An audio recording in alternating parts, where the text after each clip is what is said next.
आज हम चैप्टर 10 में एक अद्भुत अपूर्व स्वप्न का सेकंड पार्ट पढ़ने जा रहे हैं, जिसमें लेखक बताता है कि जब हमारी अपूर्व पाठशाला बनकर के तैयार हो गई तो उस दिन हमने हिमालय की कंदराओं से खोज करके अनेक उद्दंड पंडित बुलवाए, जिनकी संख्या लगभग बहुत कम थी और उसमें अनगिनत अध्यापक निश्चित किए गए, परंतु मुख्य रूप से केवल कुछ ही थे जिनके नाम हैं।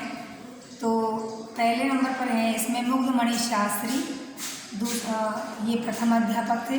फिर पाखंड प्रिय धर्माधिकारी धर्मशास्त्र के थे, और अगले हैं प्राणांतक प्रसाद, ये वैदिक शास्त्र के थे। और लुप्त लोचन शास्त्री ये ज्योतिष विद्या के थे।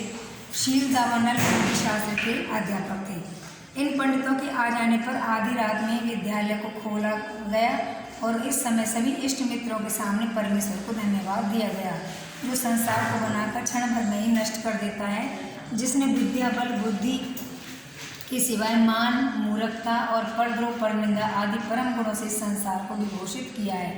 हम कोटि धन्यवाद पूर्वक आज सभा के सामने अपने चित्त की प्रशंसा करते हैं कि जिसके प्रभाव से ऐसे उत्तम विद्यालय की नींव पड़ी, ये लेखक ने कहा। उस ईश्वर को यह हमारा स्वीकार था। लेखक आगे कहता है कि उस ईश्वर को ये स्वीकार था कि हमारा इस पृथ्वी पर कुछ नाम रहे, नहीं तो हमारे पास तो इतना द्रव्य भी नहीं था, इतना धन नहीं था कि हम पाठशाला बना सकें। तो ये ईश्वर की ही कृपा थी कि ये सब कुछ अच्छी तरह से हो गया, और जिनकी कृपा से इतना द्रव्य हमें हाथ लगा, मित्रों की सहायता से पाठशाला का सारा खर्चा चल गया और इतना बच भी गया कि 10-5 पीढ़ी जो है आगे बैठ कर के खा भी सकें। फिर अब लेखक कहता है कि हे सज्जनों, ये तुम्हारी कृपा का ही विस्तार है कि तन से मन से और आप इस धर्म कार्य में लीन हुए, नहीं तो 2 हाथ पैर वाला लेखक कह रहा है कि मैं अकेला कुछ भी नहीं कर सकता था। फिर आज के दिन को ईश्वर का प्रथम दिन मानता है और कहता है कि औरों को अनेक साधन है। परमात्मा को जितने हमारे यश के ढेर फिर अंकुरित हो गए। तो इसमें संसार में अनेक पाठशालाएँ हुई होंगी, परंतु ऐसी कामधेनु जैसी पाठशाला पहली बार हुई। फिर आगे लेकर कहता है कि जो हम लोगों के भाग्य का यह उदय है कि ये महामुनि मुग्धमणि शास्त्री बिना प्रयास के हमारे हाथ लग गए, जिनको सतयुग के आदि में इंद्र आदि पाठशाला अपनी पाठशाला के लिए समुद्र जंगलों में भी खोजते रहे। अंत में हार मानकर बृहस्पति को उन्होंने अपनी पाठशाला में रखना पड़ा।